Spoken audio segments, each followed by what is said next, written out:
The post Meta University model in India was first launched in the year. Meta University model ಅನ್ನು ಯಾವಾಗ launch ಆಯಿತು, ಯಾವ ಒಂದು year ಅಲ್ಲಿ ಲಾಂಚ್ ಆಯಿತು ಅಂತ 2008 ಇದೆ, 10, 12 and 15. So this is very important as examination point of view. So Meta University model first launch ಆಗಿದ್ದು 2012. So option C is the right answer. So ಇದು ಕೂಡ ಎಕ್ಸಾಮ್ಗೆ important question. So next question, the Meta university program launch by the Delhi University and Jamia Millia Islamia was supported by. So meta university program ನ Delhi University ಮತ್ತು Jamia Millia University start ಮಾಡ್ತಾರೆ. Supported ಯಾವ್ದು ಮಾಡ್ತಾರೆ, UGC ಮಾಡ್ತಾರೆ, NAAC, NHRD, ನೀತಿ ಆಗಿರ್ತಾರೆ. ಸೊ ಸಪೋರ್ಟೆಡ್ ನ NHRD. ನಾವು ಇದನ್ನ ಇವಾಗ ಮಿನಿಸ್ಟ್ರಿ ಆಫ್ ಎಜುಕೇಶನ್ ಅಂತ. So option C is right answer. So next question, in Meta University a student can. Meta University of a student aims to study only fixed syllabus from one institution, choose courses from multiple universities for one degree, only attend online classes without a physical lab, obtain degrees without examinations.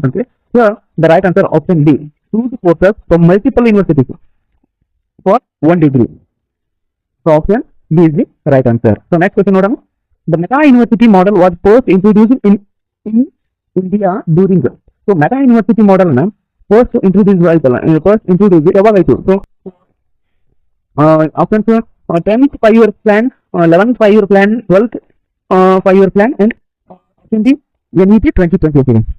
So this is very important. UGC net ಮತ್ತು KCET ಗೆ ಈ questions important. So here the right answer option C, 12th 5-year plan ಒಳಗೆ ಈ meta university model introduce ಮಾಡಲಾಗ್ತದೆ. So option C is the right answer. ಯಾವಾಗಂದ್ರೆ 12th 5-year plan ಒಳಗೆ meta university model introduce ಮಾಡಲಾಗುತ್ತೆ. So next question, meta university programs are especially useful for. Meta university programs especially useful for students who want to visit the traditional courses, students interested in interdisciplinary studies, students who cannot use ICT, only distance learners. So meta university programs especially ಯಾರಿಗೆ useful ಆಗ್ತೈತೆ ಅಂತ ಹೇಳಿದ್ರೆ, so option D, ಒಬ್ಬ student multidisciplinary courses ಅಥವಾ studies it is helpful for them. So ಅದರಿಂದ student interested in interdisciplinary studies useful ಆಗ್ತದೆ. So option B is the right answer. Next question, which field of study was chosen for the post meta university program.